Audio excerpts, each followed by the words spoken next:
And some of you lost relationships here on some dumb stuff.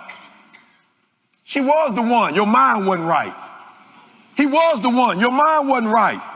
Like some stupid stuff. I couldn't stand my man. I left the crib and was like, yo, bro, I promise you, we in the suburbs. I promise you, if I see you in Detroit, I promise I'm gonna take your life.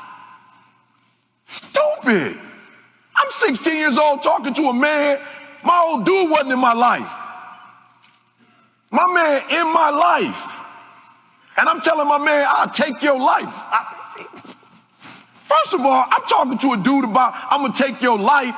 I'm thinking I'm street. My man from the Brewster Projects in Detroit. He grew up in the Brewster Projects. I grew up on 8 Mile. So it's a total difference. 8 Mile might be urban, but it ain't the Brewster Projects. And I'm thinking, my man got to be looking at me like, I done fed you for the last 12 years. You got to be stuck on stupid. You telling me you going to take my life? I just fed you. I done got up and gone to work. I ain't even your daddy. Your real daddy ain't even there for you. And I'm there, you stupid. I was stupid, 16 years old, thought I knew everything. You can't tell me nothing. I'm talking to my mom like she's stupid. She should have doggone got an abortion. She was 17 years old, a phenomenal student who never went to college. She was a phenomenal student. You talk to her right now. That woman will read a 400-page book, and I'm talking about in a couple hours. Phenomenal. I was stupid. 16 years old. And some of you in this room, you are just flat out. I told you I was stupid. I can't make up and you just stupid. You just immature. You just dumb. You're not ready. You're just not ready. You got jobs, right? People kill me with, man, I lost my job. Pray for me. I said, pray for what? No weapon formed against me shall prosper. Negro, you got fired. I'm talking about no weapon formed against me shall prosper. What? Have you lost your mind? You got fired. You weren't going to work on time. You weren't producing. How you going to try to make that spiritual? You miss work. No weapon for me. You the weapon, doggone it. You the weapon. I'm just being 100. You the weapon. You your own weapon. You stupid.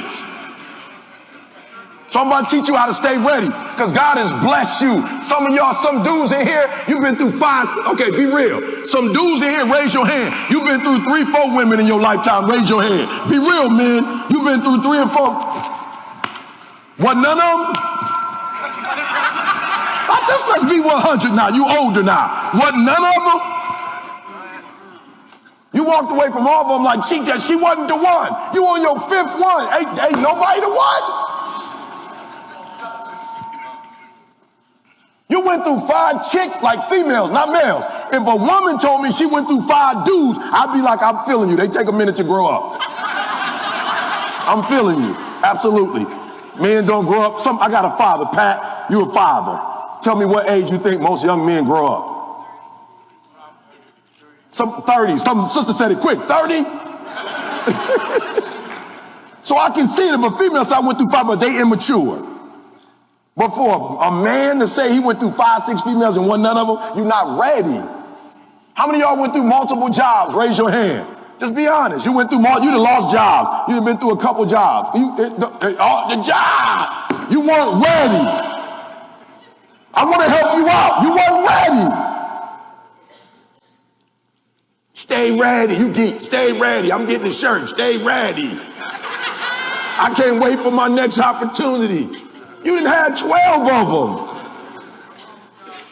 Come on, how many of y'all been in college and you was on academic probation? You failed some classes. Be honest. Raise your hand. Was it the university? You know what I'm saying? This university wag.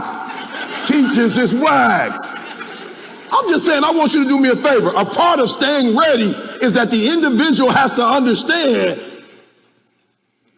that a large majority of the reason why you're not successful has a lot to do with you and not all the stuff. I just want you to keep it 100. I don't care if you go through 4 girls. I'm trying to explain something to you. You're going to go through 8 if you keep saying they just wasn't they wasn't ready. That job wasn't ready. I promise you, as a pastor, I'll be ready to strangle folks on this spiritual stuff.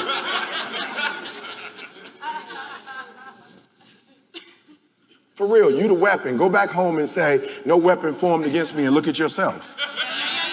You need protection from you is what you need to be praying. You don't need God to get you from nobody else. You need protection from yourself. You had all kind of opportunities that you just screwed up. I'm looking at a man who wasn't even my real father. You fool. I gave you my last name, you fool. Your own daddy wouldn't give you his name. He don't even think you belong to him, you fool. I'm a grown man now. I look at my life and say, man, I'm so grateful I did have somebody who whipped my butt, even though I couldn't stand my man. He wasn't strung out. My biological father strung out on crack 14 years. He had 5 kids. He probably took care of one of them. And when I talked to my brother, he was like, you better be blessed that you didn't live with him, because I'm an alcoholic because I seen dad do it. You better be grateful you weren't in this environment. Don't wish for it. I didn't realize now God put somebody to go to work every day to show me the importance of going to work. So what? I couldn't stand my man. He was there. And he whipped my butt and came up to the school. He could have been like, that's your son. I ain't got nothing to do with that. They called my house. The teacher said he acting a fool. He never sent my mother. He came up there. 6'8", 230 pounds. Like, you got my last name. Don't you ever embarrass. I'll meet you in the bathroom. Don't you ever embarrass me. I'll meet you in the bathroom. And the next time I come up here, we ain't doing it in the bathroom. We doing it in the classroom. My stupid butt was pissed because he spanked me. And my homies was teasing me and laughing at me, and they dead and in jail now. Stay ready. Stay ready about you. Stay ready ain't about the opportunity. Stay ready about you. And what I want you to do is stop doing what you've been doing in the past and stop acting like you haven't been blessed with opportunities. You haven't been blessed with jobs. You haven't been blessed with phenomenal people around you. Don't be a fool. You can keep acting a fool if you want to. I'm okay with that. But stop saying it's somebody else's fault and they wasn't ready. Because you're going to be the 40-year-old saying it and the 50-year-old saying it and the 60-year-old saying it. And nothing's going to change.